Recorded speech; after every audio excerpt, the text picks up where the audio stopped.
It's like a shark, NATO, except with poop. I'm not happy. I don't need Elizabeth Warren or the government giving away my money. Calling Mike Bloomberg an oligarch has implications in this country that I think are unfair and unreasonable. I care.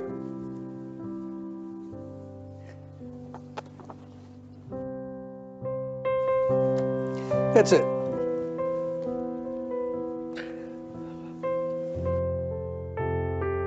Makes you think of some rich person who got their money off of oil in Russia, who's taking advantage of a broken and dysfunctional system. Bernie Sanders saying, the country's corrupt, our system's corrupt. Be careful about that language, Bernie. You know, be careful. Oh, well, I'm sorry.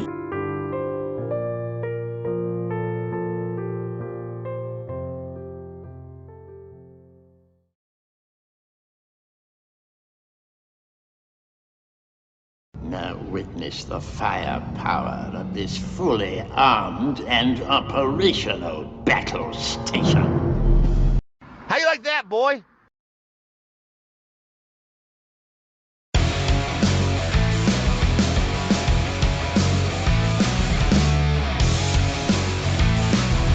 You idiot.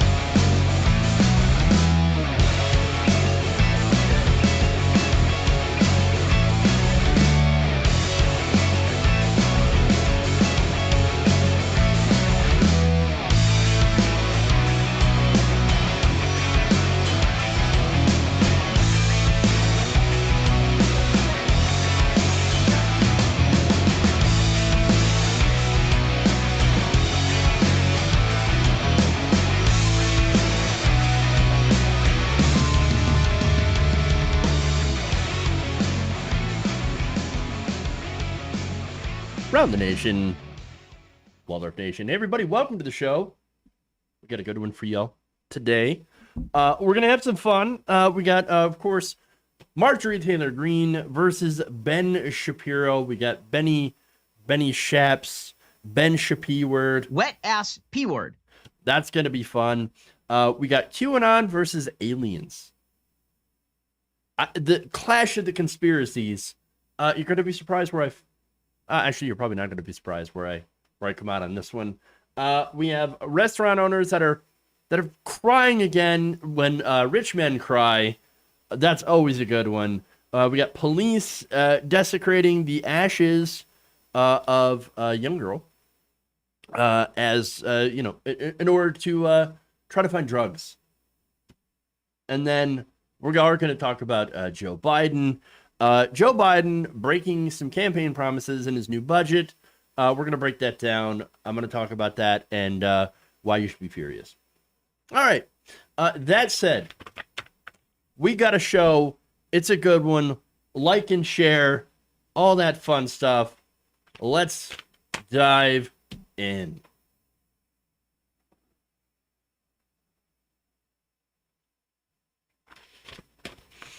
All right. This isn't like Republican on Republican crime. If you're at all like me, you would enjoy the sight of Republicans tearing each other apart in the morning. Fun stuff. The latest example of Republican on Republican crime is Ben Shapiro versus Marjorie Taylor Greene. Now, Greene, she's been getting in a little bit of trouble for saying some anti-Semitic things, especially talking about like Jewish space lasers and all that stuff. And now making comparisons between vaccines and masks and the Holocaust. In fact, this is what she said that originally got her in trouble. Take a look. This woman is mentally ill. You know, we can look back in a time in history where people were told to wear a gold star, and they were definitely treated like second-class citizens, so much so that they were put in trains and taken to gas chambers in Nazi Germany. And this is exactly the type of abuse that Nancy Pelosi is talking about. All right, so, she's going after Nancy Pelosi, and that's, of course, something the Republicans love to do. Hell, I even like to go after Nancy Pelosi for once in a while, but, on stuff that actually makes sense. For this, though, she sounds like a crazy person, and I'm going to let you on a little secret. She is a crazy person. Yeah, I know. I know. As if you didn't already notice from, watching that just garbage fire. Nonetheless, she not only doubled down, but she also tripled down on this. In fact, on Tuesday, Green tweeted about the news about that the Food City supermarket chain was going to drop their mask requirements for people who are fully vaccinated. And fully vaccinated employees will, by the way, will have a symbol on their uniform saying that, hey, we're vaccinated. Now, the whole point of that, of course, is to make sure that customers are comfortable and, safe. Because you would think that safety of the consumers would matter, but apparently not. In fact, here's what she said about it. Vaccinated employees get a vaccination logo, just like the Nazis forced Jewish people to wear a gold star. Vaccine passports and mask mandates create discrimination against unvaxxed people who trust their immune systems to a virus that is 99% survivable. I don't know how to tell her this, but you know the free market that she's supposed to love? Yeah, it turns out that jobs are voluntary. Okay, you work at a place, not work at a place. It turns out you can go to a place, you can shop at a place that you like, or and decide to not shop at a place that you don't like. I know, capitalism, right? And so if you're one of those anti-vaxxers, guess what? You don't have to work at those jobs that require, a vaccination. I'm just saying you've got choices. But that said, we also have a choice to not shop at those places. And so not only that, but again, this entire thing, I get it. It's a way to ease people's minds and also to protect employees, to protect guests. And so they'll feel more comfortable with taking off masks. It's sort of a way to encourage people to go and get a vaccination, saying that, hey, if you're in our store and you're vaccinated, you can go ahead and dump your mask. Now, I thought that's what conservatives wanted. They wanted to ditch the masks, right? Well, there you go. There it is. There's a way. Go get the vaccine. If you hate your mask so much, and believe me, I do. I'm also one who doesn't like the mask. Well, guess what? Get the vaccine, and you can choose to dump the mask. You would think that would be enough for these conservatives, but no. Understand that these people, the anti-vaxxers, the anti-maskers, they always got to be the victim. They always got to act like the victim. When in reality, of course, they're not the victim. They're the people that are making other people's feel victimized, because they're going around spreading a virus that either, even if it doesn't kill other people, by the way, they could end up developing long-lasting neurological disorders, or at worst, they, or at least worst, I guess, they would have to take time off work because of quarantine, so they don't spread the virus to other people. Wow, crazy. Now, they're also making it so that, guess what? We have to wear masks longer and deal with the virus for longer. We don't want that. I don't know about you, but I've had it with COVID-19. That's why I jumped at the chance to go and get vaccinated. That's it. That's it. I wanted to get vaccinated. And before some of you dipshits talk about, oh, you don't understand the COVID, it's got the 5G, and it's gonna let Bill Gates track you. Guess what else lets Bill Gates track you? I'm pretty sure Marjorie Taylor Greene carries around a tracking device in her pocket, as do all of you idiots. I'm sorry, but I'm so tired of dumb people ruining it for the rest of us. And I guess what? That's the story of my life. Okay. So now, how does Ben Shapiro fit into all of this? Well, Ben Shapiro actually went out and criticized Marjorie Taylor Greene. Here's what he tweeted. Quote, this is demented nonsense. It is nothing like the Holocaust, and any comparison thereto is both insulting and insane. Now, finally, Ben, where have you been? Hey, welcome to the party. There's some whores in this house. Wet ass P word. Okay, look, I understand, like, Ben Shapiro, okay, this is an easy dunk. I understand that, right? But what we're not playing with two intellectual titans here, okay? Ben Shapiro, at least, though, is obviously smart enough to realize that what she's saying is completely unhinged and unnecessary, and also anti-Semitic. And yes, Ben Shapiro is Jewish and therefore is understandably sensitive to anti-Semitic conspiracy theories, which unfortunately make up a lot of the QAnon and right-wing conspiracy nonsense. In fact, if you really drill down to it, a lot of these far-right conspiracies, it always comes down to the Jews. Always, always, always. They can't wait to open the box of anti-Semitism. And you know, it's funny. The right wing, they say they love Israel, right? When in reality, of course, it goes into another conspiracy, of course, about how, no, we got to get all the Jews into Israel. So therefore, we can have our Sky Daddy return and destroy the entire world, including the Jews.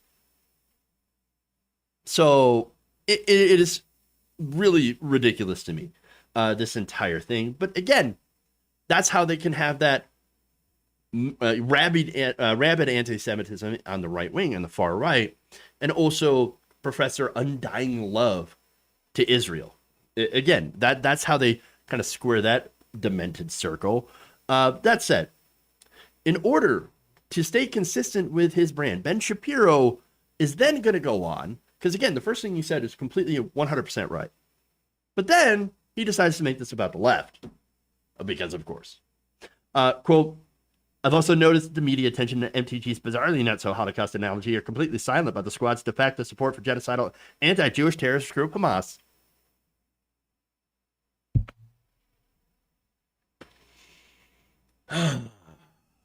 Of course.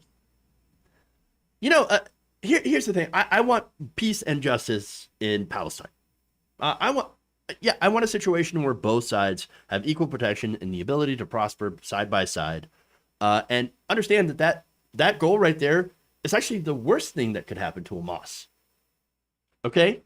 When Netanyahu and the IDF are doing the right-wing government of Israel, you know, evicting Palestinians from their homes, building illegal settlements, that's actually a fantastic recruiting tool for Hamas and a way for them to stay in power over the Palestinians, and also a way for Netanyahu to stay in power over the Israelis and the right-wing Likud party.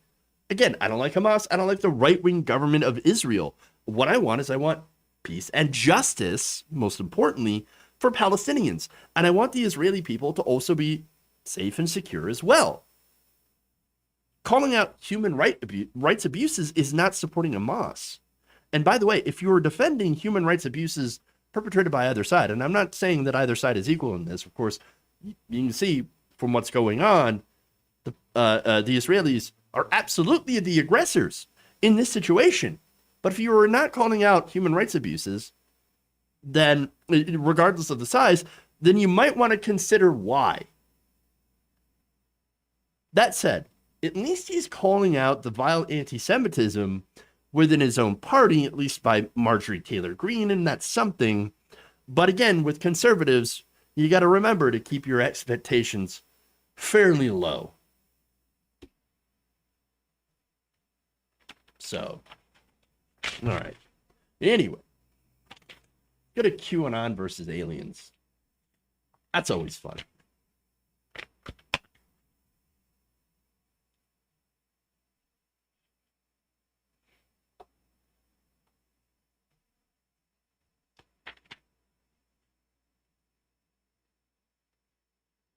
Hold.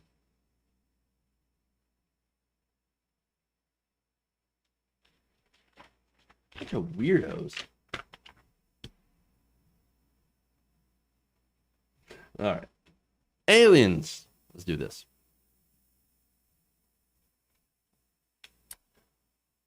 Now, I talk a lot about conspiracies on this show, mainly because I think conspiracies fascinate me, and secondly, because this the number 2 political party in this country has been taken over by insane conspiracy theorists. Kind of a thing you don't want to ignore, right? And you have a lot of people that believe in crazy things, like, for example, the big lie about voter fraud, the deep state, the various anti-vax conspiracies, anti-mask conspiracies, Jewish space lasers, QAnon, and all this different stuff. But there is one conspiracy that the right wing no longer wants anything to do with. And that is the aliens. Really? The aliens. I guess it's because aliens are being too mainstreamed now. I mean, so recently we've had some disclosure, okay?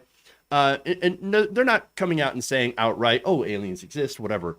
But they're saying, we've seen turns out we've recorded some video that's questionable, UFO, we don't know what it is, could be craft that we've never seen.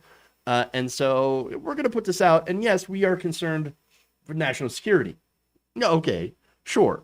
Now, former President Barack Obama talked about this recently. You also have, of course, former Senator Harry Reid. He's a big UFO guy. I don't know if you know that. You also have, interestingly enough, John Podesta. John Podesta, a big Hillary Clinton guy. Podesta emails. This guy's also a big UFO guy. Not only that, but of course, Jimmy Carter also once claimed to see a UFO back in the 70s. And so you've got a lot of history with politicians, especially in the Democratic Party, in UFOs. And of course, you also have basically a lot of history in the United States where thousands of people, millions of people have admitted to seeing UFOs, things that they couldn't actually explain. Okay, so now about a third of the country, according to a Gallup poll from 2019, and this is not a question that's asked very often, but when it is, they find that roughly about a third of the country believes that some UFO sightings could be aliens. Okay, while 60% of them, of course, think that UFO sightings aren't necessarily aliens. They can be explained by human activity, natural phenomenon, stuff like that. Okay, now a third of the country, that's a pretty significant chunk of people who think, could be aliens. I don't know what that is, but it could be aliens. All right. Now, I want to give you the context here because that's kind of important. I think aliens, the conspiracy that, aliens might be visiting and, some of the UFOs might be alien vessels. All right. I think that's a pretty harmless conspiracy for the most part. And for me, it's because I kind of fall into that. I kind of believe a little bit of that. I've seen a UFO before. I don't know what it was. But that's, of course, what makes it a UFO. Did I think it was aliens? I have no clue. That's why I don't know. That's why I'm saying UFO was unidentified. But it was flying. I don't know what it was. UFO doesn't always mean aliens. So, but it could. But it could. All right, so that said, to get to the point, QAnoners, who, look, there's some on the right wing who are like, oh yeah, alien enthusiasts, the government's hiding. Let me tell you, the government's hiding some information about the aliens. We actually have the life extension technology, and we have all this Area 51. We're gonna have to storm it. We're gonna have to find the alien bodies because they're working with the deep state. All that Alex Jones kind of stuff. Okay, but now Alex Jones and QAnoners are like, no, the new disclosures, the stuff that's coming out now, distraction. Now, what is it a distraction from?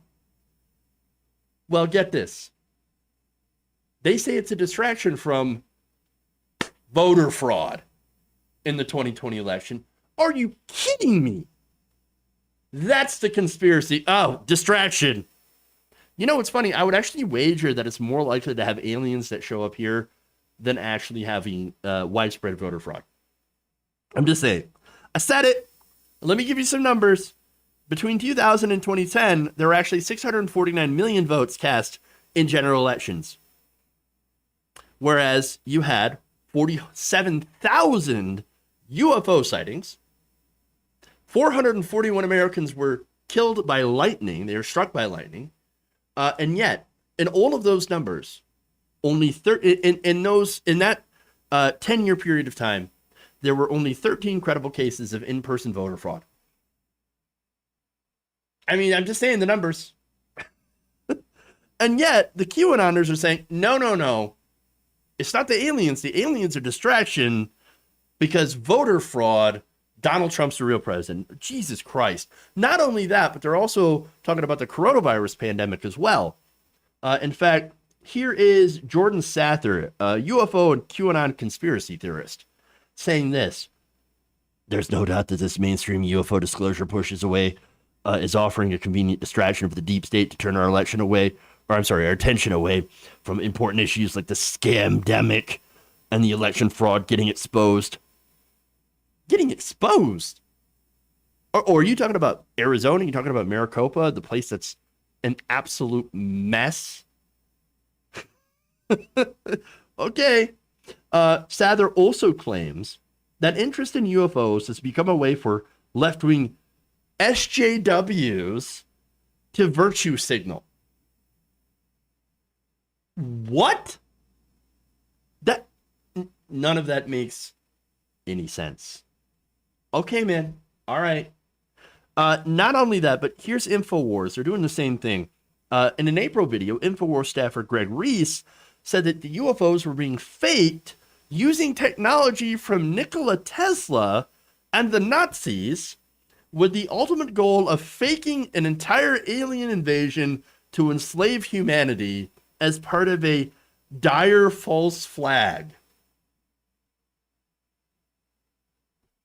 Also talking about the cabal and we got the Great Awakening, and it claims new UFO videos were meant to convince people wrongly that the aliens are real, before then using energy weapons to vaporize much of humanity. Now, look, if you're going to vaporize much of humanity and you've got the weapons to do that, why do you need to invent aliens to do it?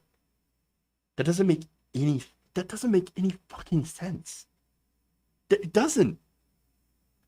But yet Reese said this: "We know the cabal has the will to do this, and it seems they have the means as well. Show me the goddamn lasers. All right, show me the energy weapons. I'd love to see this." Crazy pants. Total and complete, utter nonsense. I mean, come on. Look, I do believe that the universe is too big for us to be the only intelligent species, of course. And maybe the fact that they haven't contacted us is because we're barely intelligent monkey people who are mere seconds away from annihilating ourselves. Why bother, right? Too stupid to contact, right? Or, maybe they could follow a Star Trek-like prime directive where you don't mess with primitive civilizations. And guess what? We're pretty goddamn primitive. Just say.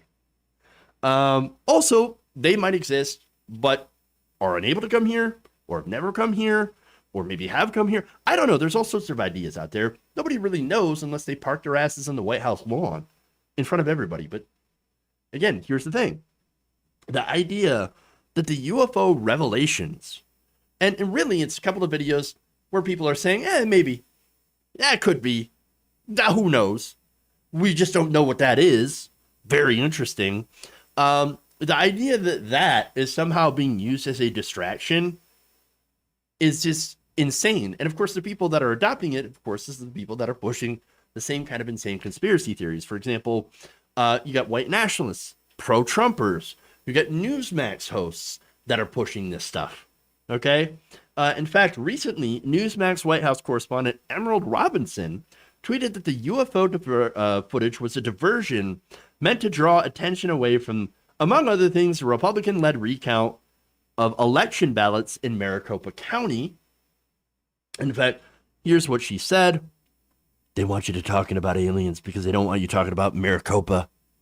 They want you talking about UFOs because they don't want you talking about stagflation, the collapse of the dollar, the crisis in the border, or Biden's mental health. Why don't we talk about your mental health? You seem to be a bit out there." And again, as far as the Maricopa recount is, it's an absolute disaster. It's a mess. They're out here looking for bamboo and ballots and haven't found anything. It's just ridiculous. I mean, if anything, you don't want to talk about that because it's an embarrassment to your entire party. Complete and utter embarrassment. Now, there are issues, of course, other than this. There are issues with kids at the, in cages at the border. But that's not what they mean. Of course not. It's all political. And not only that, but it's all a conspiracy as well. I mean, come on. It's a conspiracy inside of a conspiracy. It's like the inception of conspiracies. It makes no sense. I bet that if the government did come out tomorrow and say, "Oh, guess what? We found big evidence of big voter fraud," the same people would be like, "No, deep state, distraction from something else."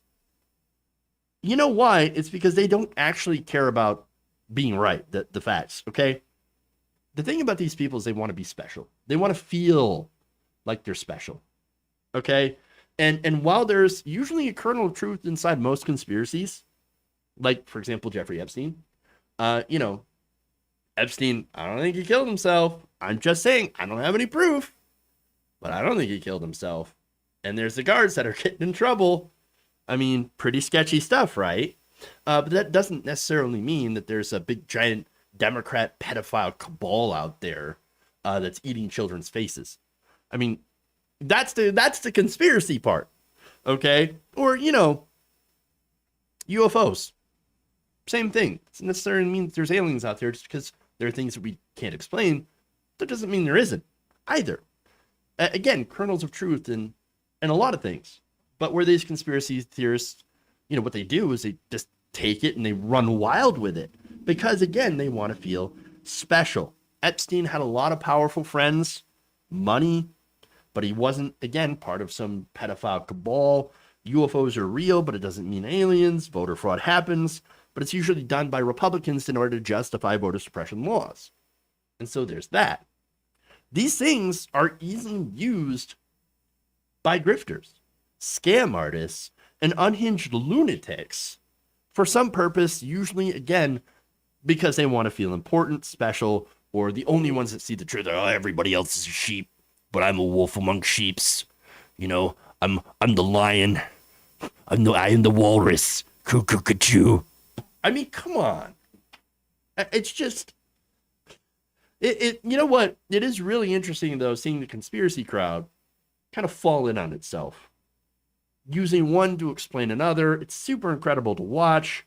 And again, it shows you that no matter how much evidence there is, or lack thereof, people will always gravitate towards these people will always gravitate towards the most unhinged lunatic stuff. Because at the end of the day, feelings over facts. Always. Republicans put fluoride in the tap water to turn the frogs gay. Oh God, the frogs. Gay frogs. I will eat your ass. I'm sick of all these witches and warlocks. Oh my God. All right. Every goddamn thing out of you people's mouths doesn't come true. All right. Anyway. Okay. Before I get into the next story, super chat here. I want to read that real quick. Let's see. Where'd it go? There we go. Hey, love your TDR shirt. You come back into TDR. I don't have time. I haven't had time lately to jump back in. So, you know, would love to do so. And would love to get invited onto TDR. I can make my schedule open for that. Come on now, John. Get it? Who's your dog? He says, right-wing message, own the libs, own the libs, own the libs. Get a degree at Trump University. Professor Marge Tay Green class is enlightening. All right.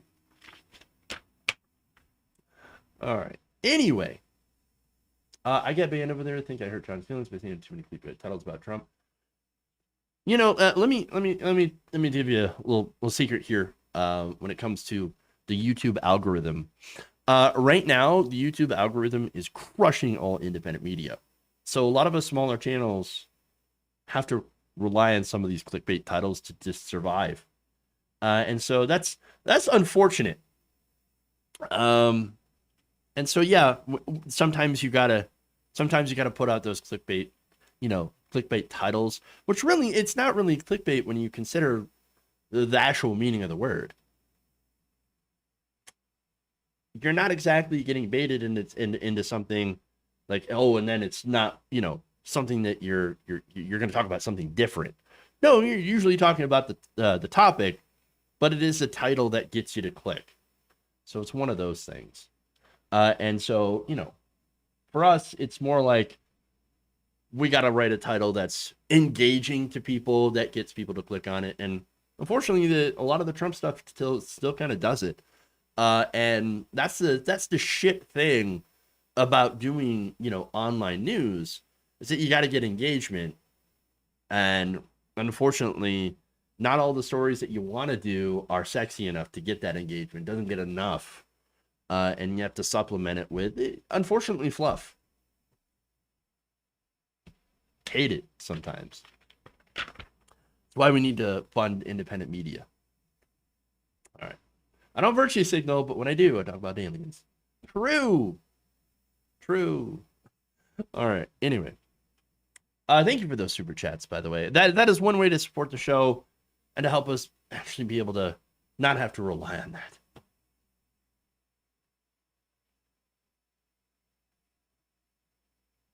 Okay. Anyway. Soros. As if. No. I'm still waiting on my Soros check, guys. I've been chilling for Joe Biden and Hillary Clinton all the whole time. What happened? I still haven't gotten that check. What's going on? They're cheaping out on me. All right. Anyway. Let's go to the next story.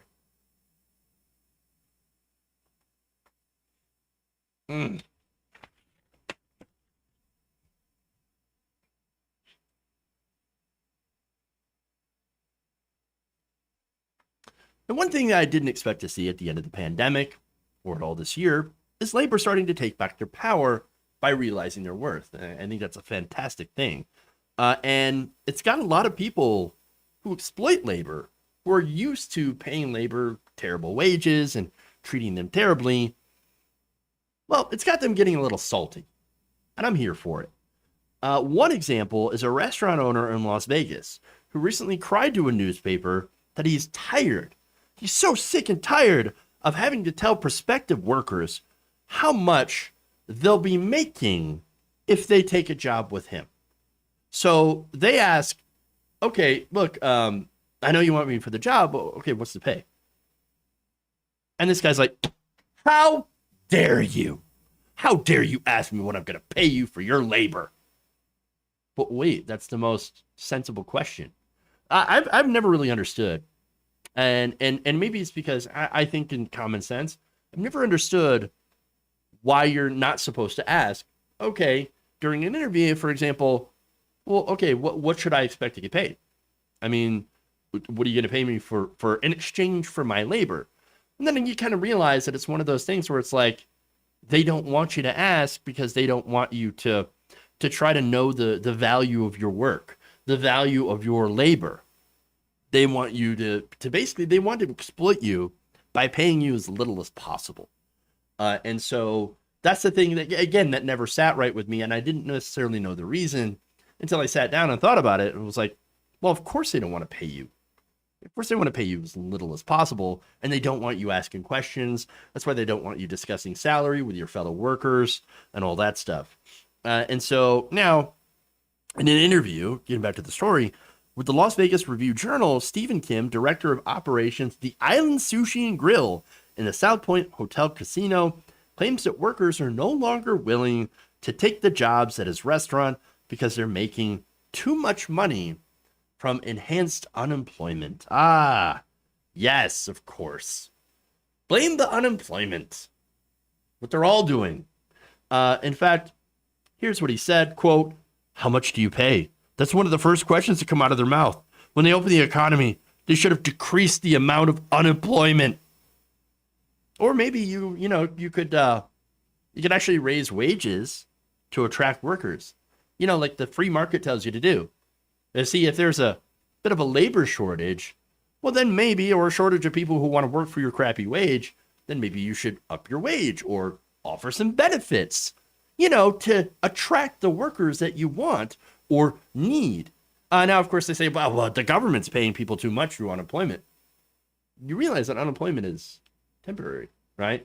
And also the enhanced benefits are as a result of coronavirus, the pandemic, and that a lot of people don't go back to work or are not going back to work and don't feel comfortable because of the virus that's still happening because people haven't gotten vaccinated yet. And I'm going to share some horror stories later on, of course, from a survey of how workers were treated during the pandemic and one reason why they wouldn't want to go back. But he's not the only one. Oh, there's more. Gino Ferraro, who owns Ferraro's Italian restaurant and wine bar, similarly told the Review Journal that a major problem he's encountering right now is that, quote, everyone wants more money, no matter what position you hire it for in the restaurant. Can you imagine being salty when people are like, I can't believe you want more money. Yeah, we all want more money. Isn't that the whole point? Isn't that the whole point of working? To be able to get money? I know, weird. How dare they? Oh my God. And it turns out that, by the way, nobody wants to be exploited anymore for crap wages. But again, look at the entitlement from a lot of these CEOs who are used to being able to pay whatever crap wages they wanted to pay. And of course, to allow the people who do work hard, the people who work on the floor, and get regularly abused by customers. I mean, again, the pandemic, as I've shared the story before, it actually brought some of the worst people out to those restaurants. There was a report back in 2020, and it was a report from One Fair Wage, and it surveyed about 1,600 food service workers between October 20th and November 10th, 2020, from 5 different states. And they found, well, their findings were not surprising. They found that not only servers had received piss poor tips, they also had been harassed for enforcing social distancing and mask wearing, according to NPR. So the people, again, most people stayed home during the lockdowns, during the pandemic, but the people who showed up, well, they didn't wear masks. They were the people who didn't tip. And again, they're the ones who would basically encourage or tell people to remove their masks so they could decide how much they will tip. And if you didn't do that, or if you argued with them, well, first, if you actually told them to adhere to the standards, which, by the way, you shouldn't be out there doing that. If you're a server, that shouldn't be your job to not only, say that, hey, you have to wear a mask, but also to get punished for it. It's not their job for that. It's really not their job. Now, in some situations, by the way, the food service employees endured masculine harassment, in which restaurant goers request the server remove their mask to gauge how much they should be tipped. We were really shocked with how horrific the situation truly is, President of One Fair Wage, Saru Jayaraman, said in an interview with Weekend Edition. But I think the most horrific thing that, honestly, all of us who were involved in the study were all blown away by was a huge increase in hostility and sexual harassment in the workplace. The study, titled "Take Off Your Masks So I Know How Much to Tip You," found that more than 80% of food industry workers seen a decline in tips, while 40% claim sexual harassment from customers has increased. So now, one rule here is, if you can't afford to tip, then don't go out to the restaurant. And no, I'm not saying that the tipping system is great. No, it is broken as hell. But as it stands right now, if you can't afford if you can't afford to tip, then you can't afford to go out and eat. I'm just saying. All right? Because again, they rely on this. In fact, 60% of workers who rely on tip said they're hesitant when it came to enforcing pandemic protocols. They also found that 44% of workers surveyed reported that at least one or more of their coworkers had contracted the virus, so it's actually much more dangerous. 84% reported being within 6 feet of at least one person who was not wearing a mask during each shift. 33% claimed that they're in dangerous and close quarters, with 30 more maskless guests each shift. So another reason why people didn't want to come back to work is because it's dangerous work. Not only dangerous, worried about the virus, but also the harassment, the poor pay, the terrible tips, all of that. And not only that, but they also were not protected by their employers. In fact, more than 1/3 of workers reported that their employer had not conducted a mandatory training on COVID safety protocols, And 70% of workers say their employers are not consistent when following measures to keep guests and staff safe. And you wonder why people are not scrambling to take your shit job at your shit wages. Remember, the tip minimum wage in 1991 was a total of $2.13 an hour. And in that same minimum wage today hasn't changed. It's still $2.13 an hour. That's insane. Why do we have a system like this? It is broken as hell. And understand that this pandemic has exposed just how little Americans cared about the people who work as hard to bring our food, and how, and how just poorly thought of we think of these people and treat them. We treat them terribly. And for what? For so little. And they're sick of it. And now they're actually able to fight back. And these bosses, they don't get it. And they're crying. All you have is CEO and billionaire tears. And their cups runneth over. And they think that this is going to be over once the enhanced unemployment ends in September. But I hope they're wrong. I think you can't put this movement back in the bottle. Workers are finally getting their voices heard. They're fighting for their wages. They're fighting for, workers' rights, a fair wage for fair and honest work. That's all they need. I think it's great that this is happening, that they're finally fighting back, and I'm here for it 100%. So cry more, CEOs. I drink your tears.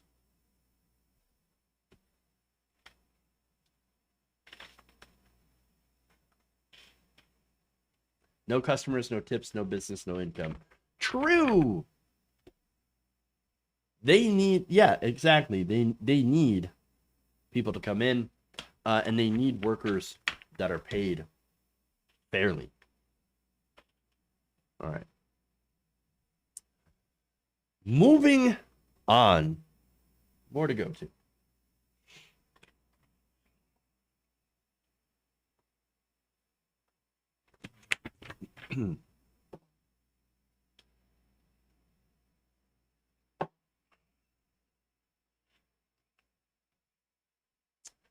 Racial bias in policing shouldn't be surprising to you. Hundreds of stories out there showing, racial bias when it comes to stops, racial bias in our justice system. For example, police stop black people more often, and the justice system incarcerates them at a higher rate than they do white people for the same crimes. And oftentimes, black people are racially profiled by police who have certain assumptions, usually involving drugs. So now, this video that I'm going to show you here it involves a stop, a black man who was actually speeding. And they decided to do a check for drugs. Now, they did, of course, find some small amount of marijuana, but they also found something else, which they assumed was something worse, but ended up being the ashes of this man's dead daughter. Now, this father, Dartavius Barnes, went through a pretty horrible stop based on these assumptions, and is now suing the city of Springfield, Illinois, as a result of a traffic stop that happened last April. Now, during that stop, an officer showed him a tiny container that he said contained either meth or ecstasy or some sort of drug, and I'm going to show you that video of that part of the arrest. Take a look. No, you got too much weed anyways, and it's got to be like in different packaging. It's got to be like child resistant, odor proof. No, bro. That's my daughter. What are y'all doing, bro? That's my daughter, bro. Give me that, bro. That's my daughter, bro. That's my daughter. What are y'all doing? No. Ask my daddy, bro. That's my daughter in there. I will. Hang up. What are y'all doing? Don't you know, bro? Y'all can't. Whoa, bro. Whoa. That's my. She just passed 2. She just passed last year. You know my. Yeah, you know me. Bro. That's her, bro. Okay. No, bro. Let me talk to the officer. Bro, please give me my daughter, bro. Put her in my hand, bro. Y'all are disrespectful, bro. You need to move your arm. Get okay, bro. Can I please have my daughter? Bro, give me my daughter, bro. That is something very important to me, bro. Give me my daughter, bro. Please, bro. Please, bro. Give me my daughter, please, bro. Bro, please, bro. That is something very important to me, bro. Please, bro. He said it's an urn with his daughter and dead daughters. What is it? We didn't show the test positive. But it didn't. It looked like possibly Molly. Like it's brown. Like it does kind of look like ashes. That guy knew what it was immediately. The guy immediately got out and said that the ashes of his granddaughter just died. Yeah, I'm probably not going to test it again. I'm just going to give it back to him. Yeah. Bro, can I please have my bullet, bro? Hey, ask him if he wants it or if he wants his dad to have it. Tell my dad to calm down, bro. I'm going to give it to your dad, all right? Yeah, tell him to calm down, bro. Yeah, bro. Thank you, bro. Hey, sir. So the test kit, like it did look like it field tested for like meth. Bro, I knew that was impossible. That's not my cousin, bro. I know. That's my daughter, bro. I got you. I believe you, man. I'm gonna give it to your dad if you're cool with that. Hey, right? thank you, bro. They tested the ash. That is just, that's amazing. That's horrible. It's just the assumptions. Again, it's the assumptions that led to them testing an urn. You could see what that was. It's something that could fit in a necklace, something he could use to remind him, obviously, of his daughter that had passed away. And nonetheless, he gets pulled over for speeding, by the way. Nothing to do with drugs, although they did do it, again, because of the bias, they went and searched his car for drugs, found some marijuana, and also that. So they used, and how did they come up with meth? How did they come up with these different drugs? Apparently they used these field tests, right? Now, these field tests are wildly inaccurate. And yet they tested the ashes, which is already desecration, by the way, and it came up with like meth. Now, to show you how bad these field tests actually are, they have flagged bird shit as cocaine, cotton candy as meth, and vitamins as oxycodone, just to show you how much of a good track record these tests are. Absolutely ridiculous. In some circumstances, by the way, people have been jailed for months while waiting to be cleared by more conclusive results from a state crime lab. So you got people spending real time in prison as a result of these tests. Absolutely ridiculous. Now, police had pulled over Barnes after he sped through an area following reports of gunfire. According to local outlets, Barnes told police that somebody had been shooting at his car. Later, when Barnes was in handcuffs, they were searching his vehicle, and they discovered the urn and the marijuana because of that faulty test. Now, Barnes, after this, which, by the way, he didn't get arrested. They ended up letting him go after that, okay? And as a result, Barnes filed a federal lawsuit over the desecration. They alleged that cops searched his vehicle and a person without a warrant, and in the process desecrated and spilled out the ashes of his daughter, Tanaja. Tanaja, and this is an incredibly heartbreaking story. Tanaja died of neglect and starvation in February of 2019, according to the Herald and Review in Decatur, Illinois. The baby's mother was sentenced to 20 years in prison for murdering the child, while the mother's boyfriend was sentenced to 30 years in October of 2020. So this man lost his daughter, and he had nothing to do with her death. And in fact, the reason the mother had custody to begin with likely had to do with the court generally siding with the mother when it comes to custody cases, despite the mother in this case being absolutely horrible and unfit as a parent. But yeah, so he admitted, by the way, he was, okay, so Barnes was both compliant and also said, hey, I've got pot in the car. Now, an officer then handcuffed him, pat him down, and informed him he was being detained. And also, while he was in handcuffs, he noticed that they were going through his vehicle, and that's where they found all that stuff.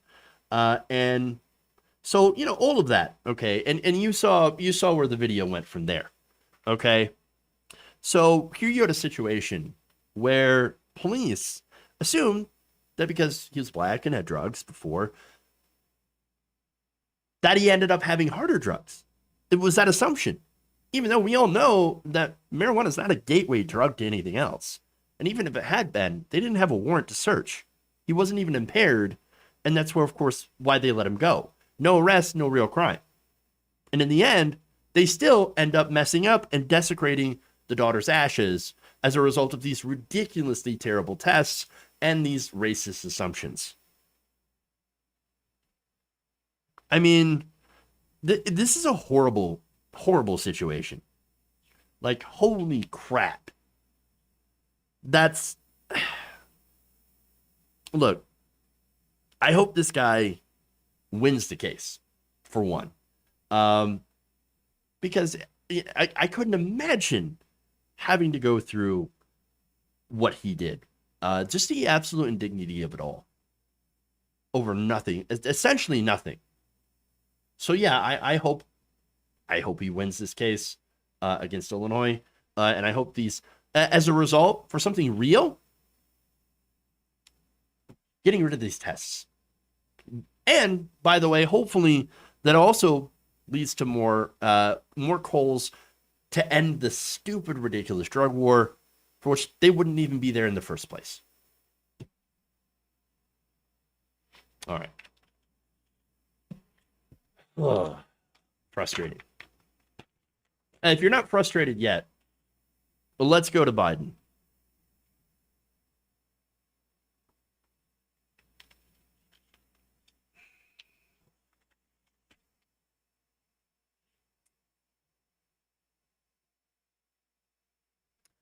The Biden White House recently released its budget proposal, and a lot of people are not happy about it.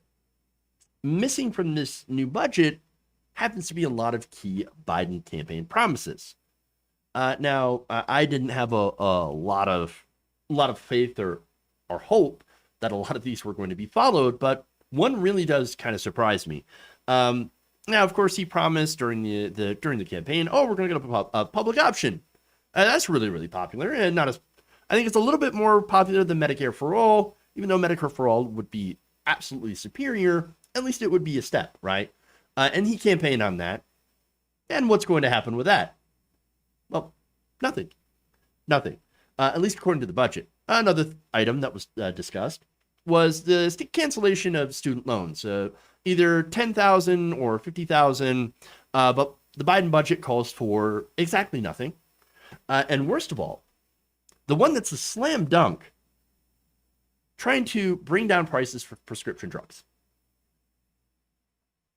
Now, I'm going to read from the Washington Post here. Jeff Stein writing this. White House officials have left key Biden campaign promises on healthcare out of their coming budget proposal, as the administration focuses on trying to pass what it has already introduced, according to 4 people briefed in the Internal Matter. Now, I get it. You have priorities, right? You want to get some key things passed. Infrastructure is one of them. The American Families Plan is another one. All that stuff is good, right? Now, that's not the reason that they didn't put this in the budget. The White House apparently jettisoned months of planning from agency staff as their initial plan could fuel criticisms that the administration is pushing new spending programs too aggressively. The budget will not include, as a result, Biden's campaign pledge to enact a public option or his pledge to cut prescription drug prices. The people spoke on condition of anonymity to describe internal administration deliberations. So think about that. They're pulling back because they're afraid of getting criticized. Who would criticize them on this? Oh, obviously Republicans, Fox News. Now, here's the thing. Republicans, they're always going to call you a communist socialist dictator. They already have. They already have. I know, because I cover it all the time. They despise you. No matter what you do, you're going to get criticized by Republicans. They're not suddenly going to ease off you now that you are ignoring spending too much money. I mean, it's ridiculous. This is such a stupid, dumb idea. Because what you're going to do ultimately is get a depressed turnout in the midterms because you're not fighting for anything.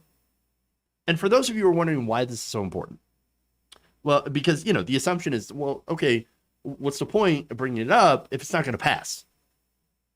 Well, I mean, without blowing up the filibuster, anything that Joe Biden tries to pass without budget reconciliation is DOA. And even then, you'd have to get Manchin and Sinema on board. But the thing that's important about this, dropping these things from the budget, is understand that the budget is a blueprint which tells the country what your priorities really are, what your priorities are as an administration. Okay? So now, I get it. I want to do infrastructure. $4 trillion in infrastructure is really important. Republicans, not going to be in favor of that. They're already ignoring it. The American Family Plan, also, positive things. There's some positive things in there. I'm with you on that. Yeah, I'd love to get those things passed. And guess what? Blow up the filibuster, you could actually do that. Unfortunately, they're not going to do that because you're not going to get Republicans on board for anything, no matter what you do. However, what you can do is you can appeal to the American people directly. And you can say, by passing these budgets and hyping this and talking about this and saying, hey, this is what we're going to do. This is what we want to do. We are fighting for you. But the Republicans, you got to give us a majority, because Republicans will continue to block us, to block things that are incredibly popular. Again, look how much support you have for lowering drug prices. This is wildly bipartisan. In fact, there's a recent Morning Consult political poll. 88% of Americans say that Congress should make lowering healthcare costs a priority, including 59% who think that it should be a top legislative priority. That is nearly 2/3 of the country. This is massively bipartisan. Massively. 85% of respondents say that lawmakers should prioritize passing a bill to bring down prescription drug costs, with 50% saying that it should be a top priority. They also found that reducing healthcare and prescription drug costs, moves that enjoy support across party line, outrank all other issues surveyed. Everything. So that they rank that above infrastructure. They rank that above the economy. They rank that above immigration. They rank that above basically everything. That is a layup, a slam dunk. It's so incredibly easy. And yet, since it's bipartisan, by the way, you put Republicans in the spot because you know they're going to block it. You know they're going to block it. You can say, look at this incredibly popular proposal. Look at this thing. We're gonna lower prescription drug prices. Something Trump promised to do, but never did. Never did. Because Republicans blocked it. What are you gonna do in the midterm? You gonna vote for Republicans who just blocked you from getting cheaper meds? Or are you gonna vote for us? God damn it. It's so goddamn easy. It's so goddamn easy. And yet they refuse to do it every single time. Handing a win to Republicans and drug companies. Every time. And by the way, they don't want to because they don't want the Democrats. The Democrats do not want to embarrass their precious Joe Manchin. And that's why, remember, Joe Manchin's daughter ran a pharmaceutical company. The same company that jacked up the price of EpiPens by 400%. Now, she has since retired. But understand, that's blood money. And every congressperson that gets money from the pharmaceutical companies and doesn't push to lower those prescription drug prices, that's blood money. Absolute blood money. And look, if they brought this to Congress, there's two things that would happen. And this is why this has been left out of the budget. They know that Joe Manchin would either have to destroy the filibuster, which he refuses to do, or he would side with Republicans, which would destroy every single argument in favor of protecting Joe Manchin. Why do they feel like they need to protect Joe Manchin? Maybe it's because they're all getting paid by the same people. So better off for them to not do it, to punt it down the line. And then, of course, they can come with the excuse of, oh, well, don't worry, we planned that for our second term. We planned that for the next 4 years. Yeah, that's the ticket. That's what we're going to do. And of course, there's no way of knowing what's going to happen in the next 4 years or what's going to happen after the midterm. But I do know that if you do nothing as Democrats, you're going to lose the House. You're going to lose whatever you have in the Senate. And then, of course, they can just say, well, we want to do something. But we don't have control of Congress. Our hands are tied. Republicans. What are you going to do? I guess we'll just focus on other stuff now. God. If you believe these excuses from the establishment, by the way, you suck at politics. You have no idea what's going on. You got to put, that's why it's really important when you're handed a situation, and I know it's complicated, right? But you have the House, you have the ability to abolish the filibuster, get rid of the filibuster, and have, a vote where you could win on the party line on these major, major issues, and you refuse to do it? Well, you're kind of telling on yourself, okay? If you don't do it. It means you don't want these things. It means you don't want change. It means you don't want to help the American people, as long if in any way impacts your donors. And that's what it is. They don't want to impact their donors. Again, I'm not shocked by this. Oh, look, a politician making promises and not keeping them. Whoa, big surprise. I'm a pretty cynical guy, but a lot of people, and this is why this is important to talk about, a lot of people believe Biden. Some of you watching this right now, watching me, believed in Biden. And look, I made my choice for Biden, to vote for Biden. I'm not ashamed of that. I wanted to stop a fascist. I don't regret that vote at all. I know what I was going for. I've made peace for that. All right? I knew he was going to be dog shit on Israel, Palestine. Most presidents are. All U.S. presidents are technically war criminals when you look at it. We were not getting anything great on that front. But on domestic issues, you do have some ability to get some things done. Even so, you have the rot in the system. I knew that we were never going to get student loan cancellation, despite the fact that Biden could do this unilaterally. He could tell his Secretary of Education, cancel the student loan debt, get rid of it. He could do it today. But he refuses to do so, or a public option. Again, I knew that this was not going to happen, but my God, the least that he could do is actually try to push to reduce the price of prescription drugs, and that involves putting it in your budget. He's missing probably the easiest dunk ever in order to protect pharmaceutical company profits and Joe frickin' Manchin. Beyond pathetic, beyond absolutely weak. That's establishment Democrats for you. If you want to fight back, well, there's not a lot of options, but one of them is to fight for progressives. And when those progressives win, by the way, that's not the end of the story. Then you hold those progressives accountable if they don't work for you.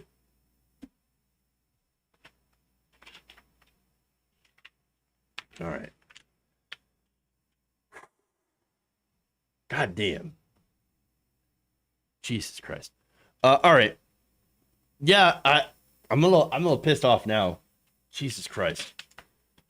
All right. Got a lot of super chats. Got a lot of love.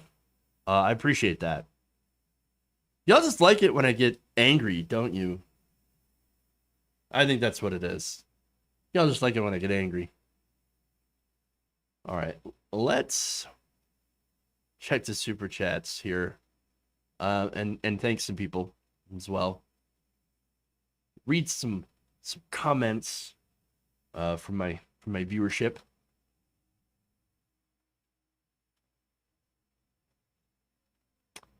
Let's see. Gabby Mathis says, so disappointed in Biden, but not surprised. Wanted Bernie. Yeah. And look, even Bernie wouldn't be able to get a lot done. Honestly. And I think that a lot of people would probably be pretty angry with Bernie, even though I do think that he would fight, obviously, way more than Biden. But there's, again, only so much you can do, right? But at least we know Bernie would be trying to push for these things. And the reasons that we wouldn't have, a lot of good policy, it would actually be because of Republicans as well as establishment corporate Democrats who would no doubt try to fight Bernie. But to see Biden basically being at the head and going, no, we're going to let the Republicans win. We're going to let the corporate Democrats, because I am a corporate Democrat. I am a right-wing Democrat. I'm just going to make sure that we don't do anything in this country. Nothing will fundamentally change. Nothing. Well, of course. All right. Hey, thanks, Bruce Barons. Appreciate that. Stacy, thank you. Love your passion. Thanks for keeping it real. Appreciate you and your dedication to keeping us informed. I do what I can. Thank you. Bernie would shine a light on Democrats' bull. Yeah, absolutely would. Bernie haters would have tried to shut him down. True. A cake video would always help. Cake. Let's see. Martin Trammell. Thank you for the $5. Civil substance against cops should be paid by the city. The cops live in and not by the communities they victimized. Oh, you mean like coming out of the pension? Yeah. That'd clean it up real quick. As well as an end to qualified immunity. So, all right. Change the culture, change the system. Actually, that's a pretty good point. Definitely changing the culture is one thing, and getting past the whole notion of quote unquote electability, and also, I mean, we need so many goddamn changes to the system, so many changes to even make somebody like Bernie and progressive ideas viable at this point, because what we are stuck in is in a system where there's no incentive to change, none. Absolutely none. All right, so the little pieces of paper called executive orders make more of a difference than their pretty words. Yeah, I mean that would help. America's not ready for Bernie Sanders. America didn't deserve Bernie Sanders. I feel like in some cases we deserved Donald Trump, and that sucks to say, because apparently we've learned almost nothing. All right. Anyway, that's all I got. Thank you for going around the nation with me today. Thank you for all the super chats. I really appreciate that. Thank you for all the likes and shares as well. I do really appreciate all this. Thank you so much. Independent media for the win. Thank you. And yes, General Strike, 100%. And by the way, for those of you talking about General Strike, the fast food stuff, people refusing in the billionaire tiers, imagine that multiplied. That's what a general strike would be. I would absolutely love that. All right. Anyway, by the way, it's been a year since George Floyd was murdered by the police. And that's something that we have to remember as well. That horrible situation, and really the cop story that I showed you just really shows that nothing has changed. Nothing has changed, unfortunately. All right, sorry to depress you, but we'll be back tomorrow. Please have a good night.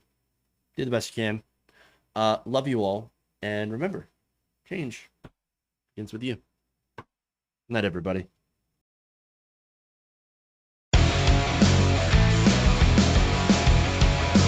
There's insanity in the control room.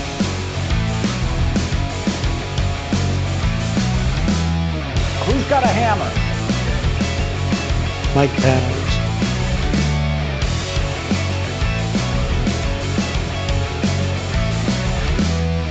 Dumps. Big, massive dumps.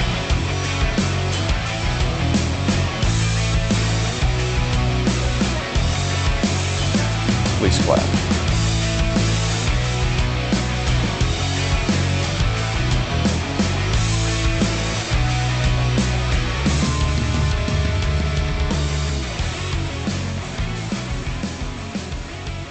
They're kicking me out the door. They're kicking me out the door. How you like that, boy?